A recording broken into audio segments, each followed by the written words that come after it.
స్నేహితుల్లో రెండు రకాలు. కృష్ణుడిలాగా, కర్ణుడిలాగా.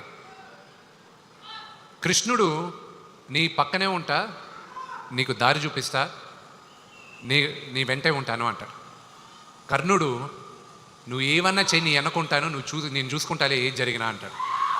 నా జీవితంలో కృష్ణుడుగా ప్రభాస్.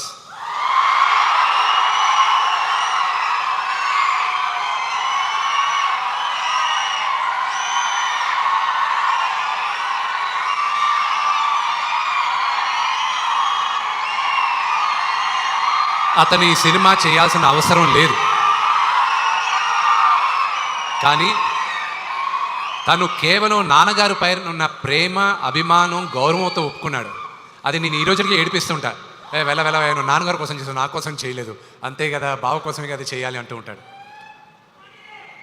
తన గురించి ఎంత చెప్పినా తక్కువే.